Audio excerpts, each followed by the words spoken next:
Welcome to everyone joining.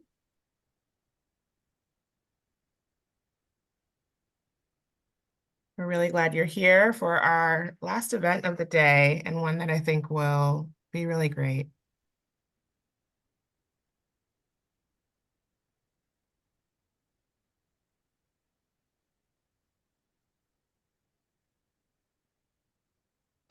As we've done in the last few sessions, you can feel free to, let the hosts and panelists know in the chat who you are and um, where you're watching from, where you're tuning in from.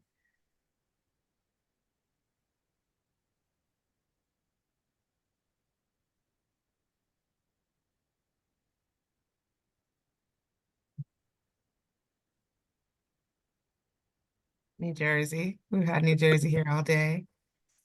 Robert Lake. Georgia Southern University, welcome. Bucks County, PA has been here all day. Shout out to Bucks County, Philadelphia, Kansas City, Missouri, Twin Cities metro area, Seattle, Washington, welcome. Campbellsville University in Kentucky, Buffalo, New York, Chicago, New Orleans. I think we may have hit every state between this weekend. It's really great to see. A teacher in Berkeley, his feet away from Caitlin's. It's great. Welcome from Utah, Weber State University, Ogden.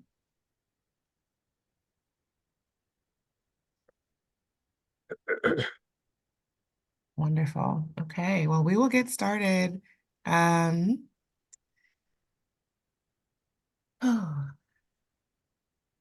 I said, we're thrilled that you've joined for our second keynote conversation, History for All, Sharing Historical Knowledge Beyond the Academy.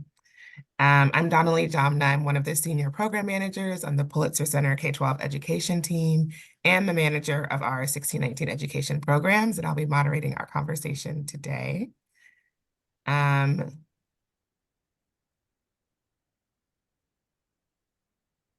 Before we begin, I'll do the quick introduction to the Pulitzer Center and then introduce our esteemed panelists.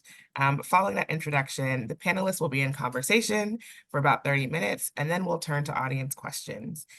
Your voice is important to us, and we hope that you stay connected to the conversation by sharing your questions with us through the Q&A. If your question is meant for a specific panelist, please include their name in your question that you enter, and we'll try to fit as many of those in as we can. The Pulitzer Center champions the power of stories to make complex issues relevant and inspire action.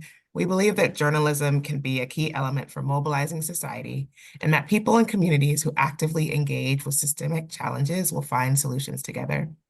Pulitzer Center is proud to be an education partner for the 1619 Project, and today I'm very honored to be in conversation with three important contributors to the 1619 Project Docuseries.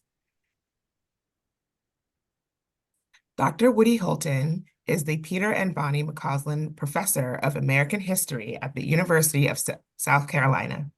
Holton is the author of Forced Founders, Indians, Debtors, Slaves, and the Making of the American Revolution in Virginia, which won the Organization of American History's Merle-Curti Social History Award.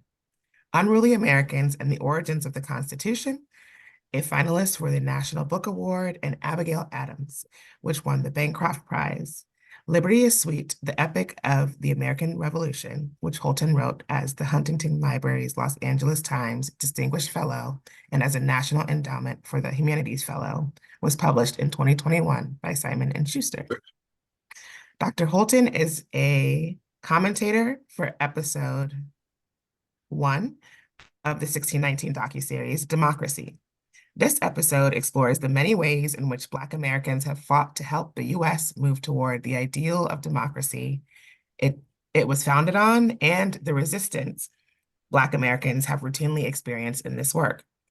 Dr. Holton's commentary in the episode focused on the Revolutionary War period of American history, the myth of the passive enslaved person, and how leaders like Lord Dunmore of Virginia understood deeply the desire of enslaved people for freedom and the constant fear slave owners had about slave rebellion. Dr. Caitlin C. Rosenthal is Associate Professor of History at the University of California, Berkeley, where she teaches and researches on business history, labor history, and the emergence of capitalism. Her award-winning book, Accounting for Slavery, Masters in Management, explores the development of business practices on slave plantations and uses this history to understand the relationship between violence and innovation. Dr. Rosenthal is a commentator on episode 4 of the 1619 docuseries, Capitalism. This episode explores the ways in which the institution of enslavement impacted the development of American capitalism. It delves into the particular brutality engendered by America's low-grade capitalism, including the quality of life of American workers and barriers to unionization. In the episode, Dr. Rosenthal provides commentary on the meticulous record-keeping systems enslavers had in place. She examines a slave ledger with Nicole Hannah-Jones and discusses the myth of plantation life as old and slow, when in fact, they were managed more like assembly lines. And last, certainly not least, Dr. William A. Darity Jr. is the Samuel DuBois Cook Professor of Public Policy, African and African American Studies, and Economics, and the director of the Samuel DuBois Cook Center on Social Equity at Duke University. He has served as chair of the Department of African American Studies and was the founding director of the Research Network on Racial and Ethnic Inequality at Duke. Previously, he served as director of the Institute of African American Research, director of the Moore Undergraduate Research Apprenticeship Program, director of the Undergraduate Honors Program in Economics, and director of Graduate Studies at the University of North Carolina at Chapel Hill. Dr. Darity's research focuses on inequality by race, class, and ethnicity, stratification, economics, schooling, and the racial achievement gap. North-South theories of trade and development, skin shade and labor market outcomes, the economics of reparations, the Atlantic slave trade and the Industrial Revolution, the history of economics, and the social psychological effects of exposure to unemployment. His most recent book, co-authored with Kirsten Mullen, is From Here to Equality, Reparations for Black Americans in the 21st Century. Previous books include For-Profit Universities, The Shifting Landscape of Marketized Education, which was co-edited by Tressie McMillan Cotton, Economics, Economist, and Expectations, Micro Foundations to Macro Applications, which was co-authored with Warren Young and Robert Leeson, and Boundaries of Clan and Color, Transnational Comparisons of Intergroup Disparity, co-edited with Ashwini Deshpande. He has published or edited 13 books and published more than 300 articles in professional outlets. Oh, I went too far. Dr. Darity is a commentator in episode 6 of the 1619 docuseries, Justice. This episode examines the systemic causes of the lasting racial wealth gap between Black and white Americans and presents solutions for how the harm caused by those unjust systems and policies can be repaired. It explores the case for reparations for Black Americans through historical analysis, presentation of relevant data, and the personal accounts of Black American families and communities. Throughout the episode, Dr. Darity is in conversation with Nicole Hannah-Jones about the key topics of the racial wealth gap in the United States, the case for reparations, and the myths and narratives about Black dysfunction that are used to obscure the documented history of labor exploitation of Black people. I want to thank each of you so much for being here with us today. And we're going to move into some moderated conversation where I will do much less talking and more listening to you. So I'm going to stop sharing the screen so folks can see us all. And my first question, is just, I know that these written bios can only capture so much. So to begin, I'd like to open the floor to each of you to share anything else you'd like to share with us about your areas of specialization or any reflections you have about how accessible some of the knowledge within your area is to the general public.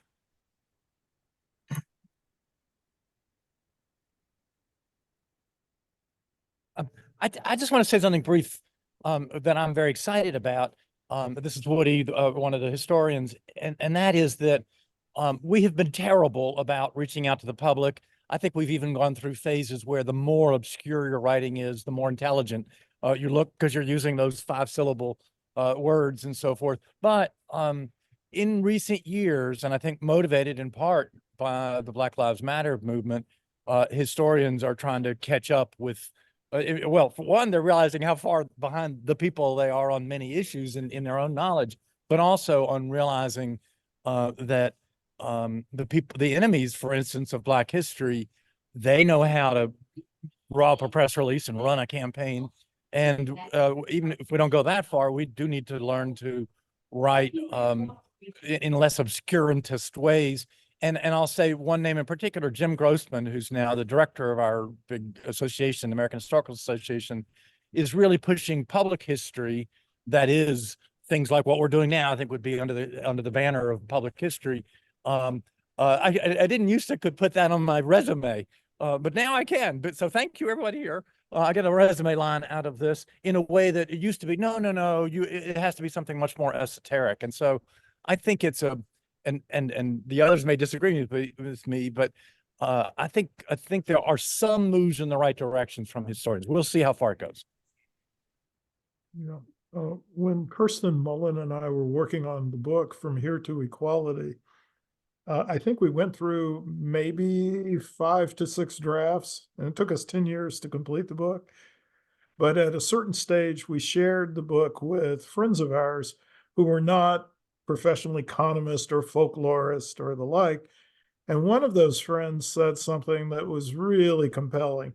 She said, I know what the words are in your chapter that you've given me, but I don't know that I understand how you are using them.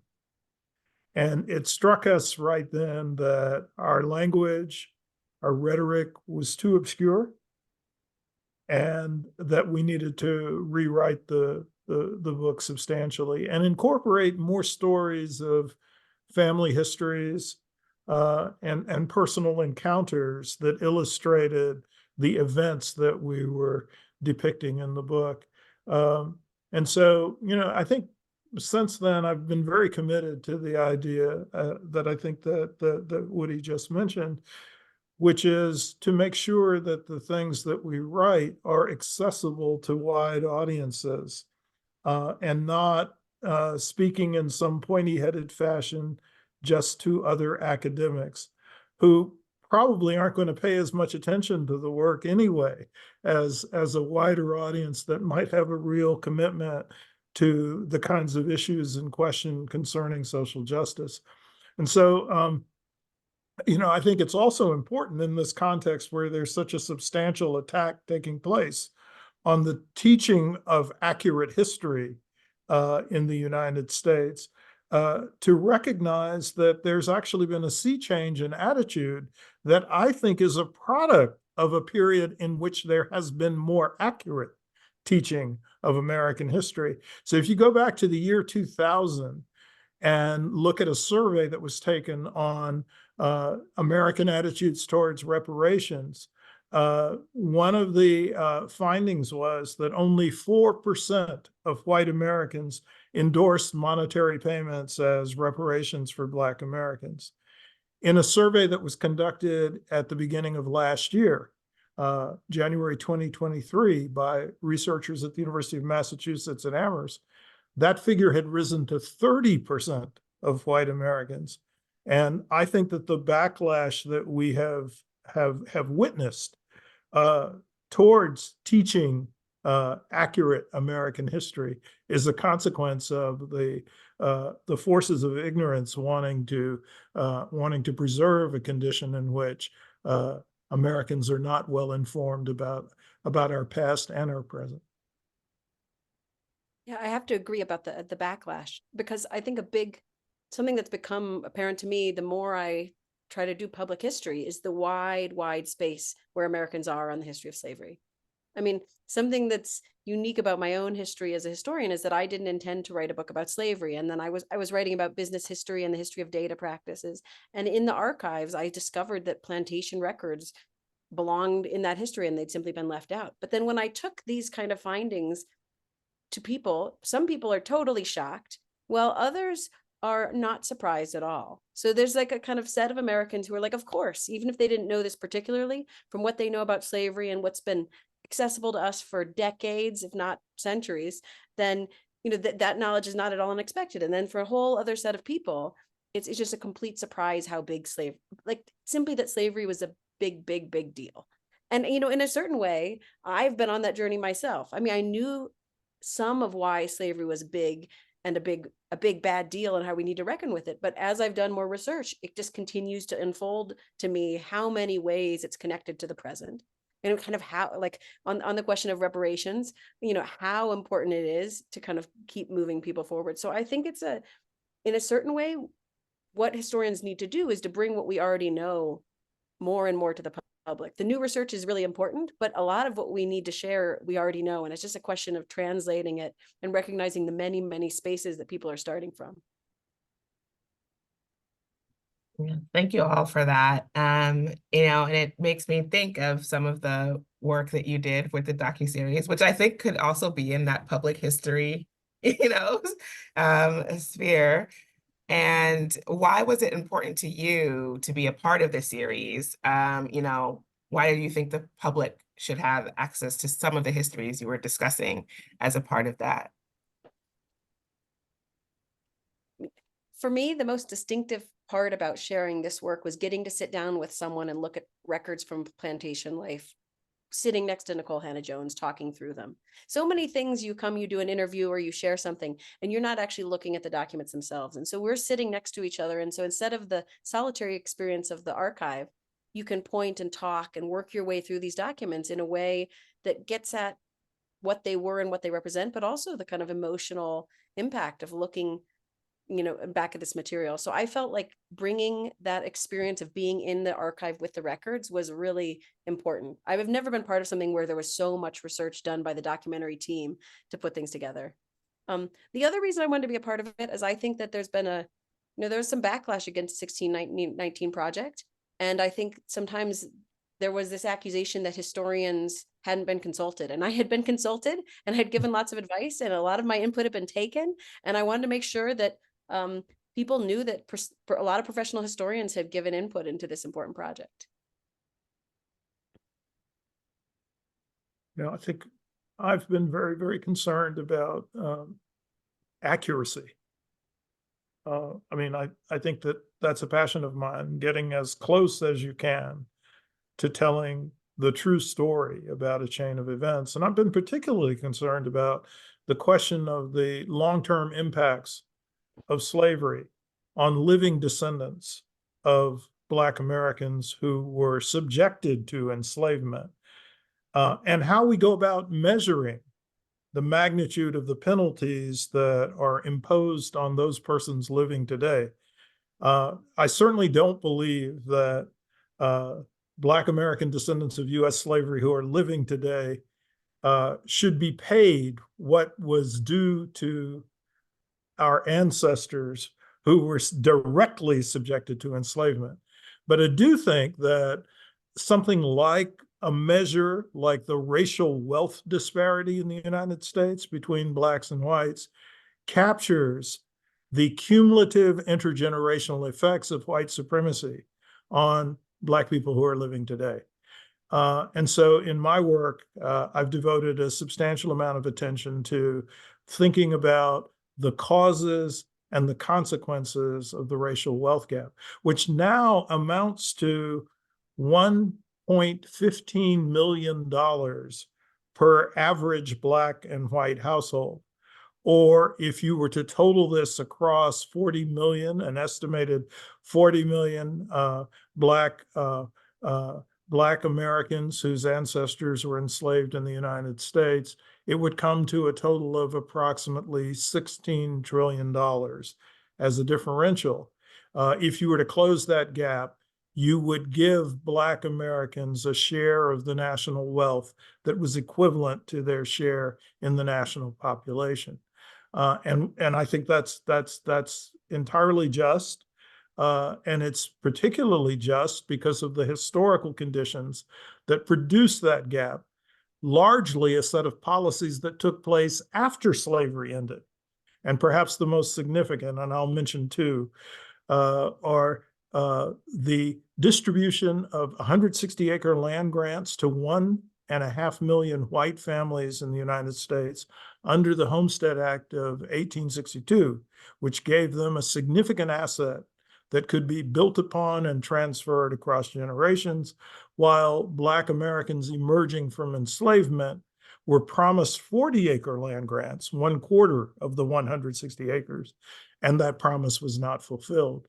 And then in the 20th century, when the federal government shifts away from asset building by land distribution, it converts its efforts to asset building by supporting home ownership.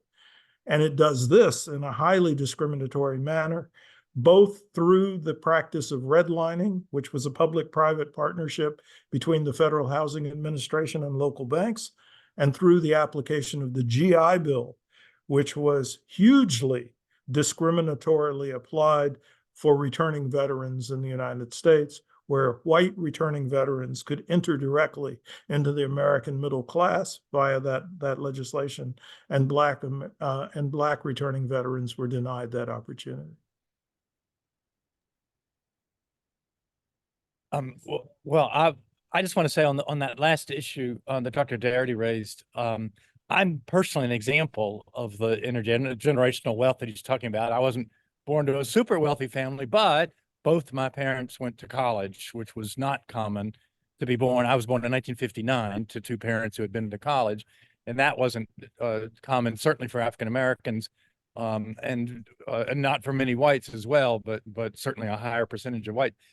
And a better piece of evidence for my being proof of what you're talking about, Dr. Darity, is that way back in high school, my sister went to the library and did genealogy and found not only that one of our ancestors, at least one of our ancestors, had been an enslaver. She came home and at the dinner table that night showed us the list of the names, because we actually have very good records on African Americans, because as property, they have to be listed by often by name. And it was really striking for our entire family to see that here we are in this comfortable situation. Parents went to college, kids are all four headed to college. That didn't, as President Obama said, talking about highways, you didn't build that. You built some of what you have maybe, but you didn't build that. Yeah, I appreciate all of you sharing in those reflections. And even that thinking about our connection to the histories is in line with the themes that we've been studying today.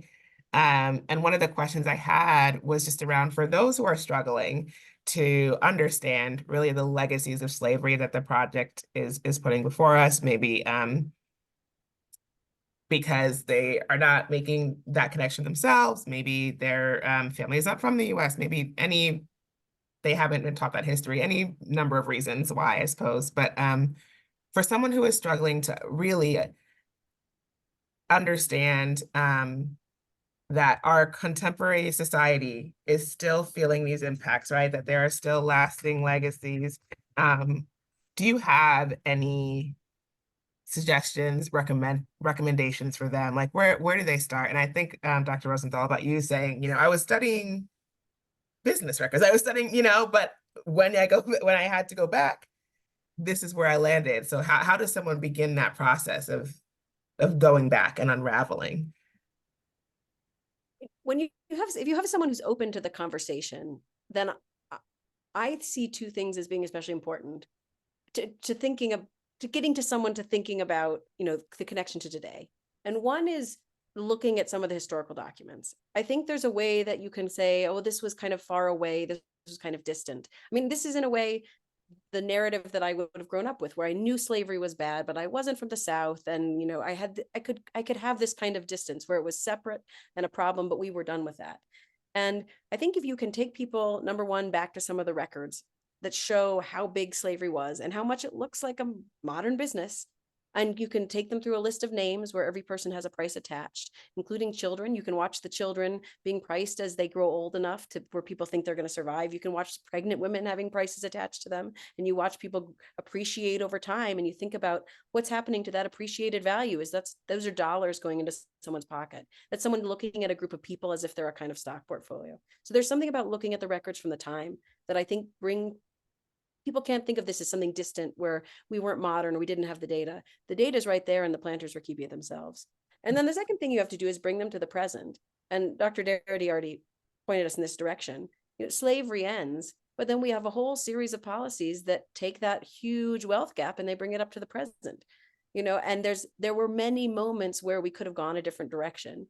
And in some ways we started to go in a different direction, but we're still very far from the kind of repair that we need. You have Jim Crow, you have redlining, and you have mortgage practices, you have finance, you have kind of, the more you dig, the more connections you find. So if you can get someone into the records from the time, but then also bring them all the way up to the present, I think those are the two things that you need to start to feel like, well, this slavery, maybe my family didn't own slaves, but this still has something to do with me.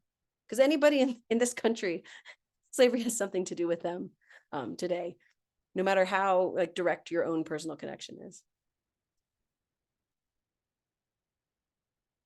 Can I say on that, there's something that was both ideologically impossible when I was a child and technologically impossible when I was a child. And it may still be ideologically impossible, but it's technically possible. And that is for kids to do their own genealogy.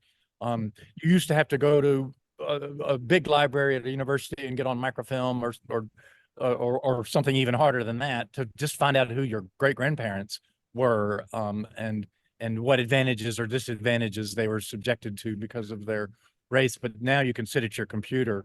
And so I think there's all kinds of reasons for teachers to get their kids doing genealogy. So I'll be curious when we get to the Q&A part of this. I have a Q that I hope we can get some A from the K-12 educators. Are any of you guys using genealogy? The answer I most hope not to hear is we can't because we're teaching to the damn test. We're forced to teach to the damn test. But I hope that, I mean, for me, it would it would get me more interested in the test if I'm a 14-year-old in your class, if I also got to do some genealogy like my sister did. She did that back in high school and discovered that list of our Aunt Otis and the people that she enslaved. That was an eye-opening experience. And I think anybody can do that now on their computer. So that's one way to connect with it is through personal genealogy. And then I'll just say briefly another one. And I'm saying this based on Caitlin reminding us that she's from the North, but she's not from the South, but she's connected to slavery. Yes, in fact, the majority of South Carolinians where I live now were enslaved at the time of the Revolution. And yes, slavery was a bigger thing in South Carolina and Virginia and Georgia, and even not to even mention the Caribbean. It was bigger there, but where did the Caribbean sell its molasses that got made into rum? Where did the Caribbean buy its fish, its wood, its livestock, and its grain? It's all coming from Pennsylvania and from New York and Massachusetts and Connecticut. Those the northern states were as much slave states as the southern states were, in that they relied on enslaved people to produce the rum, the molasses that they were importing, and more importantly, to purchase all of those other items I said that are raised in New England and Pennsylvania, New York, and consumed down in the Caribbean. And of course, that becomes even more true in the period that Dr. Rosenthal focuses on, the 19th century, because what's the number one product coming out of the South, bigger than everything else combined? Cotton. And where does it go? To the North. The North just wouldn't have survived without that input of cotton. Neither would Britain, by the way. And then where does that cotton go once it gets manufactured into cloth? Right back onto the backs of enslaved people. Yeah, and I think in addition to a specific examination of your personal genealogy, a very, very important task that a couple of educators have pursued, one at the university level and one in a high school class, is to ask students to examine the train of wealth development in their families.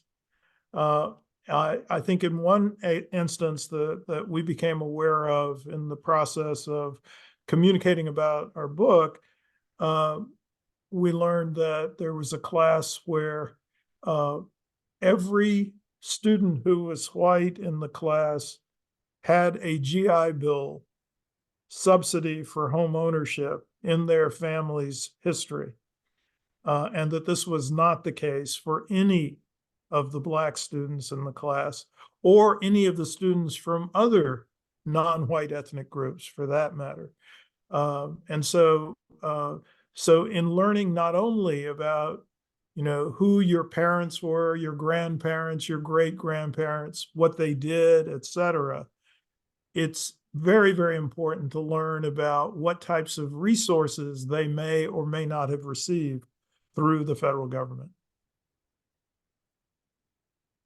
Thank you all. And I do see a comment in our chat here from Melissa about being discouraged from doing family tree research in schools just because of student family makeup. If students don't know, either they don't know who certain parents are, or there's maybe a painful history that they're examining. This is also a conversation we've had with some teachers in the network who have lots of foster students in their classroom, or just different things. Students are bringing different things in when you're working in that K-12 environment. And something that our teachers have been able to offer is doing the research either through a lens of like cultural ancestry. So they could choose someone else, a community leader, a teacher, or someone else in the that they are working with to research that person's ancestry, or looking into the institutions that are around them, right? So let's look at our school history, right? When did our school integrate? Who have been our principals here? How diverse has this staff been? Like, these questions that will start to again kind of show the ways that these histories are woven. So whether it's schools or banks or different things, the street signs around them, when were they named and why? And how does one go about changing it? Those sort of questions will come up too. So just as an offering for teachers who are maybe wanting to build that research skill, or wanting students to be thinking about ancestry and genealogy, but are also sort of aware that your students are coming in with contexts that make that more difficult.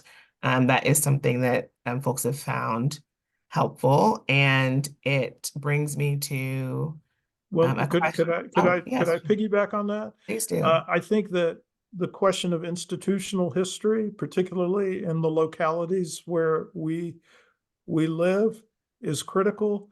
And when you mentioned, when did a particular school desegregate? There's also the companion question of what happened to the schools that were all Black Yes. during the period of legal segregation. And what were the consequences of what happened to those schools altogether?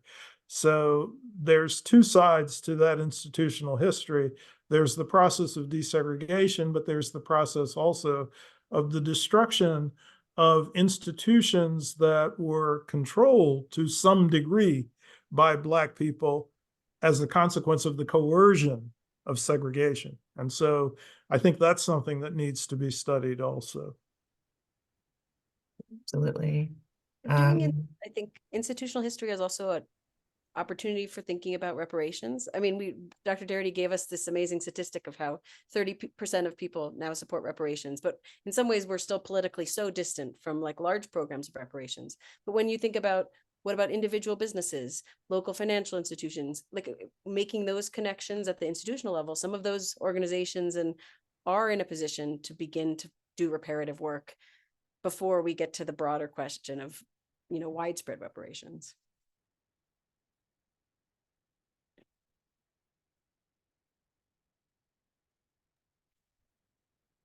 And I see Janet sort of, adding on to Dr. Darity's reflection of also asking what integration looks like, especially in northern schools.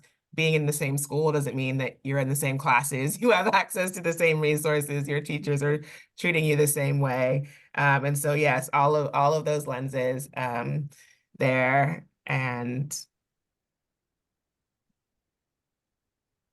see.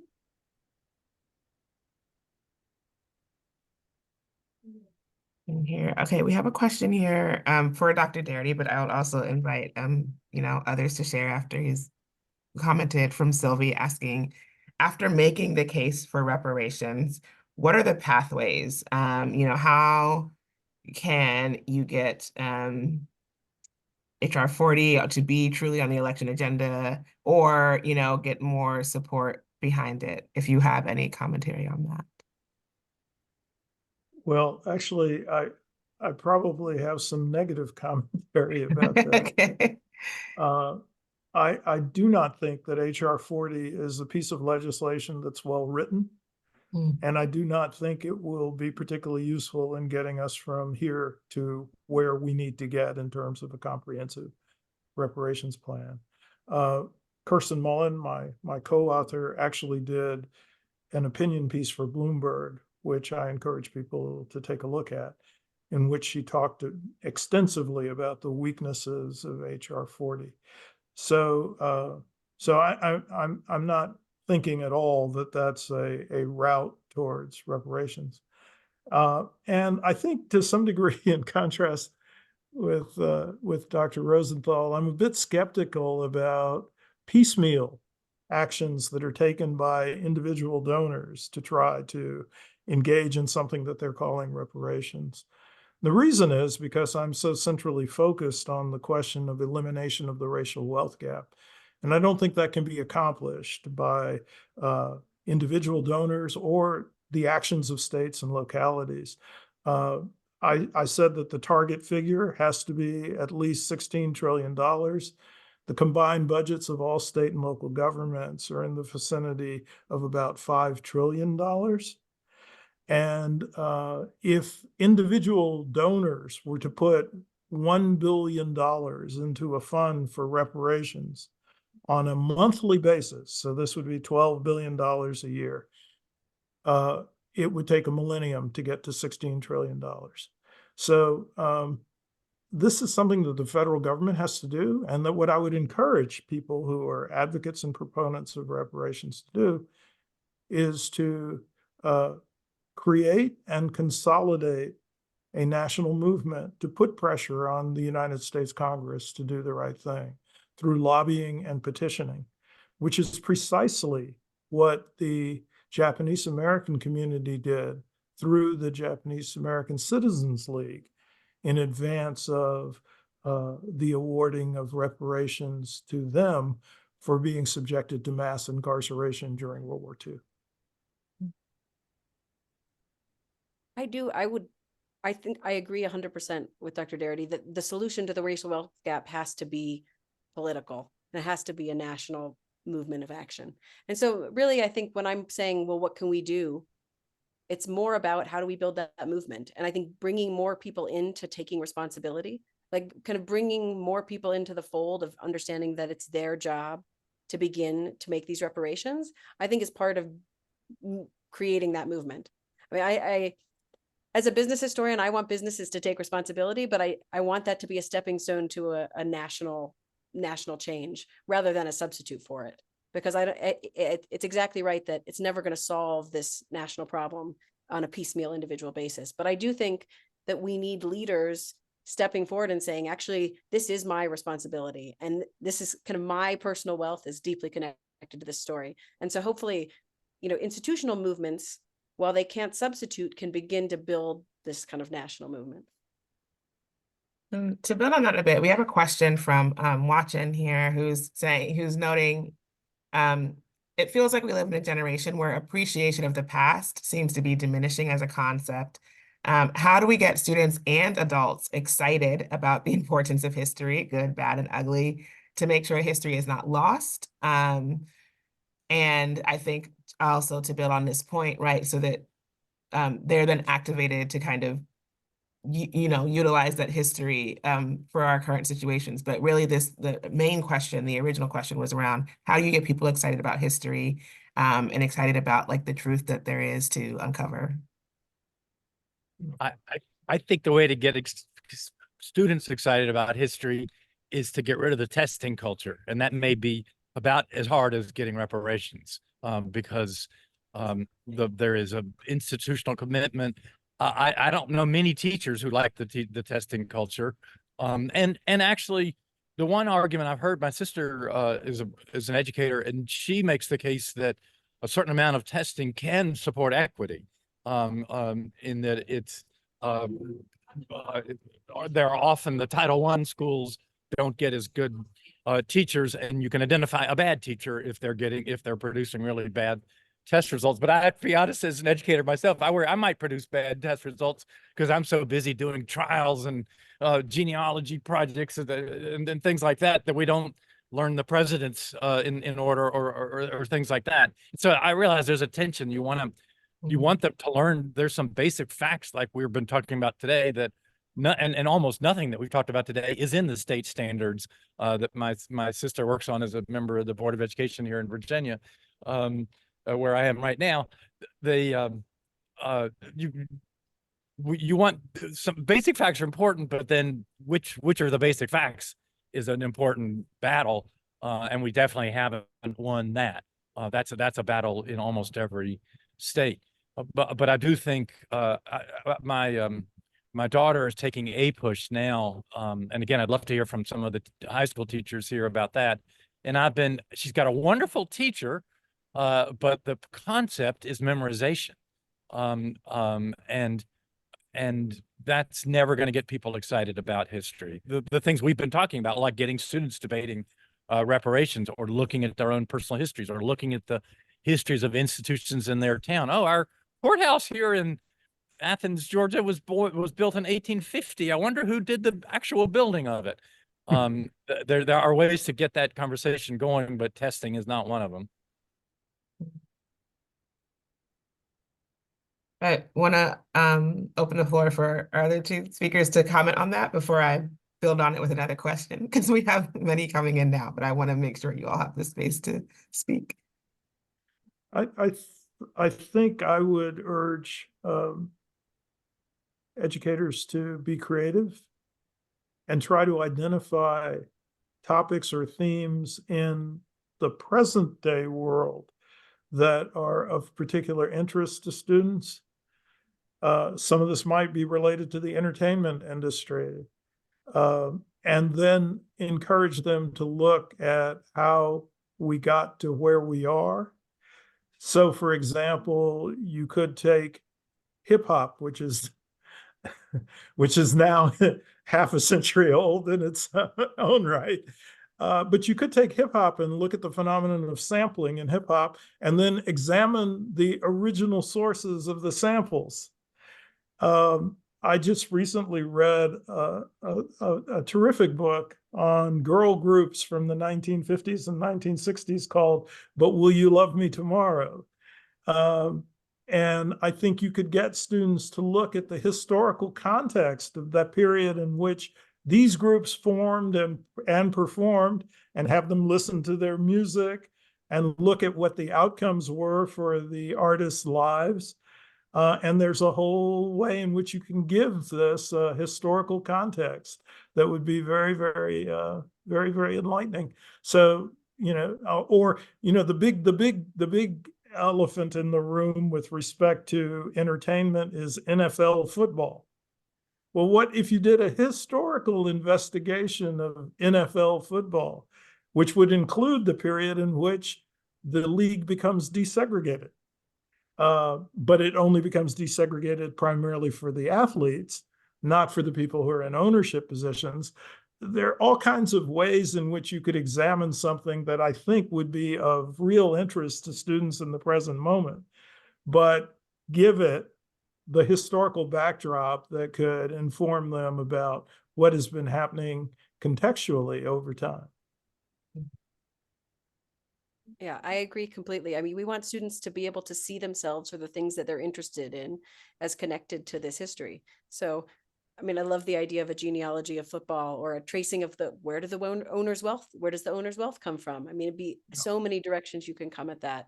Um, and I think that if students, it doesn't have to be genealogy for someone to see themselves, but it has to have some connection to the students, to their community, to something that they're interested in, to someone who they know about. So, I mean, bringing students in, and now there's so many online archives, not some of them free, where students can begin to do their own research and find documents and kind of get this feeling of being a history detective who can uncover this past themselves.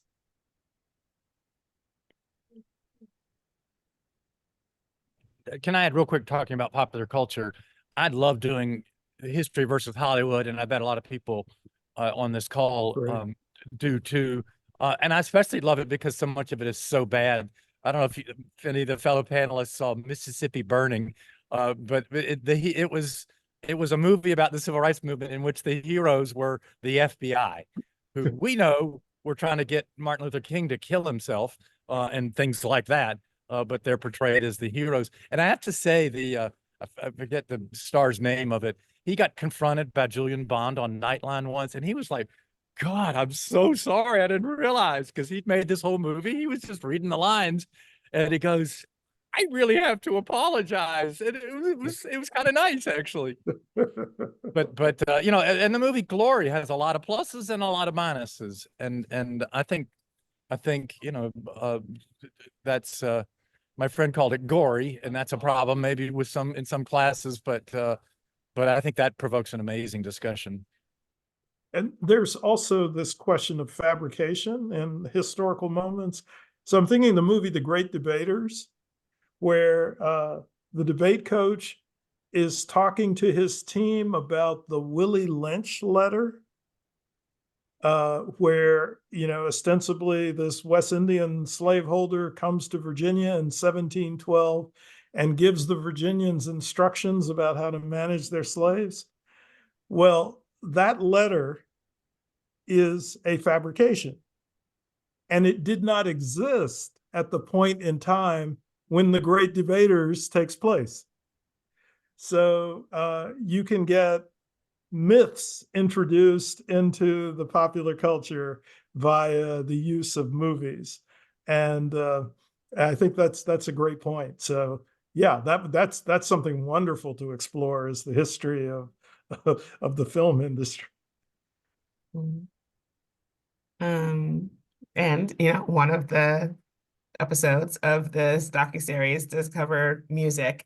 You know, some of the work that Dr. Darity is pointing to in terms of history of Black music, but really like American pop culture and its origins in minstrelsy and all of that. So that is a great episode, as well as the episodes that we've mentioned here.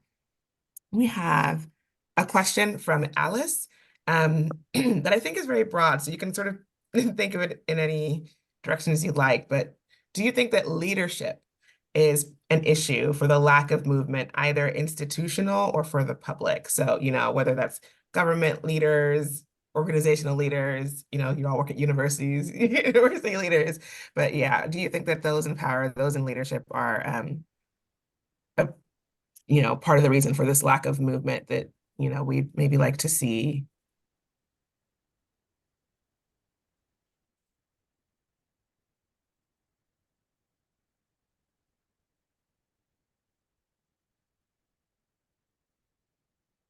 I'll start off by saying, yes, leaders are a big part of that. And it's not just they're failing to lead, they're leading in the wrong direction.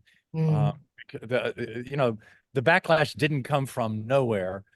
Moms for Liberty, which is one of the biggest banners of the 1619 Project, and also Ruby Bridges Goes to School and other books that couldn't possibly be described as controversial in any fair world, that are being banned all over the country.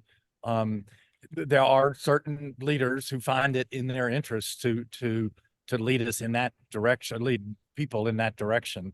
And so the only thing I'd say about leaders is we really gotta, yes, we could use a greater focus. Although, for instance, the NAACP Inc. Fund, the leaders, the legal arm of the NAACP, has been a great leader against the book bans. So I don't think there's a lack of leadership in advocating for accurate American history, to include Black history, but there has been a lot of money and a lot of money grubbing on the other side. That is, if I'm a right-wing talk show host, that's one way I know I can stir up my listeners, is by telling them that their kids are being indoctrinated into Maoism.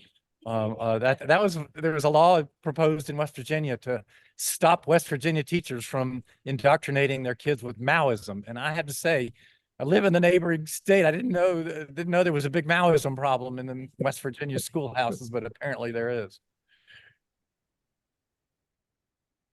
I mean, I do think on the other side, where you see movement is where you have really strong leaders. I mean, universities have made big strides to acknowledging their connections with slavery. I mean, starting with Brown kind of taking the lead, but I was a Rice University undergrad, and Rice has just had a huge task force and Rice is a university founded after the end of slavery, and they're thinking, how can we still take account of the impact of slavery on us, and then also the enduring impact of segregation. And it's because of the leadership there being open to it. And so I think if you look around, we just see numbers of or institutions and individuals making progress that have great leadership. And the problem is that we're a lot of spaces where we don't have great leadership, right? So the leadership isn't everything, but makes a huge difference, and especially when you have a setting where you need to bring people who are in really different places all to the table.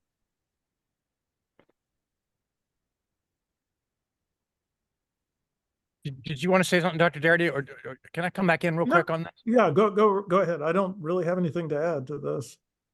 I'm really glad to have the leadership question, because, and I'm ready to be corrected on this, but my thought right now, if I think of, the great civil rights leaders, certainly Reverend Barber in North Carolina has talked about what we're talking about, because it's related to the modern stuff that he's doing. But if and I have to say, I spend most of my days in the 1700s, so don't judge me when I say I couldn't name a leader of the Black Lives Matter movement. I could name lots of people who were murdered by the cops and then helped inspire the movement. But to me, it's a good thing that I can't name the leaders of the movement, because it shows just how grassroots it is. And likewise, the one 21st century thing that I do spend a lot of time on is battling the book bans. And if I say, okay, who are I can tell you the leading groups trying to stop the school boards and state legislatures from banning the 1619 projects and other books. But I couldn't name a leader in that movement, the national leader of that movement. Obviously, Nikole Hannah-Jones has been a very powerful voice in favor of getting real American history and all American history into kids' hands. But I like the fact that there aren't prominent leaders on the pro full accounting of American history side of things, that there's not big names the way there is on the right. We were talking about DeSantis before this, that he thought that was going to get him elected president, banning books. And Sean Hannity is a big right-wing voice. We could list lots of those people, but there's not big names on the, and I'm not going to say left, because there's nothing left-wing about just telling the truth, but there's not other than Nikole Hannah-Jones, I don't think there's a big prominent leader. And I think that's a good thing, because I think it shows just how grassroots it's teachers and parents and librarians, especially those kick-ass librarians who are advocating for, we're not gonna take the books off the shelves. And I really can't believe that we're almost in time, but that was a good transition for me for what I'll offer as the last question. There was a question for Dr. Darity specifically about if Duke has any resources related to this that public school teachers can access there, but I'm going to open it up to everyone and say, if you have any recommendations for resources, either from your school or, elsewhere, that educators can access that want to continue learning, continue being leaders in their local environments and bring in their students into this work. Well, I typed in a response asking the person who had raised that question to just get in touch with me directly. Okay, great. But I had a research center that's called the Samuel Du Bois Cook Center on Social Equity, and a large component of what we do involves our efforts to contribute to the training of the next generation of social equity scholars. And we have a summer research camp, I guess we could best call it, named after Hank and Billy Suber Aaron, which is a research institute for high school students in the Durham Public Schools, where they come to campus and do work on inequality related topics of their own design. So it's a research summer camp, which is kind of unusual. But that's one example of the type of resources that I hope we're making available through Duke. But be glad to talk about others if people want to get in touch with me directly. Thank you.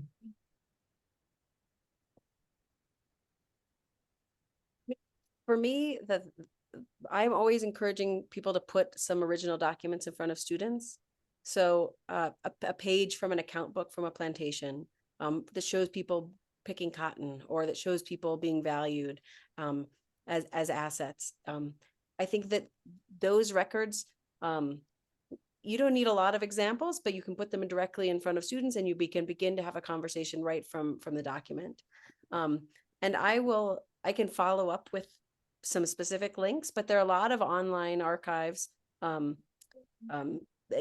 For example, at UNC or at LSU, a lot of online university archives that have now huge amounts of their collections are digitized and available to search. But that's a lot of work. So the main thing to do might just be to zoom into one or two documents. And I'm going to put in the chat or some links where you can find just one or two examples that you can take a look at. And I'll just say two things. One, the field trips have gotten a lot better. And I think that's maybe one reason there's a backlash against the field trips. But we in South Carolina, for instance, have the new African American Museum in Charleston. But even in Columbia, South Carolina, where I live, not many people know that Woodrow Wilson spent some time there. But when they decided, he was there during Reconstruction and the overthrow of Reconstruction. So when they developed the house recently, it's a story of how people like his family helped overthrow Reconstruction and take away people's 40 acres and things like that.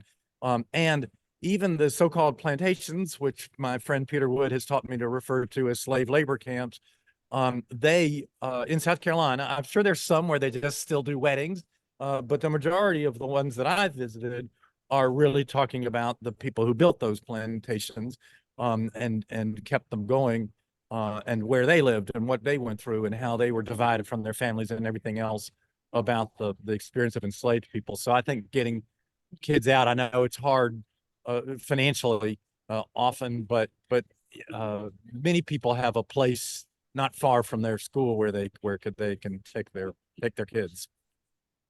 Oh, and in the chat I put a list. I'm on the book banning thing, if anyone hasn't noticed, but I put a list of some other groups. And actually, I think all the ones I listed keep tabs of, here's the bill that's being sponsored in Tennessee, and here's the bill that's being sponsored in Wyoming, and so forth. And can I say on that real quick, I'm off of Twitter X now, but when I was really on there, I was taking, with help of a student assistant, announcements about upcoming public hearings and putting them on Twitter so that people could just look up their state and say, oh, I live in Kentucky. There's one in Kentucky this Wednesday. I could go to that. And we could count how many people were clicking through to the sites listing the hearings, and hundreds of people did. And so a great opportunity on the book bans. Again, that's not the only thing we've been talking about. It's the only thing I've been talking about, but there are real opportunities to go argue against them.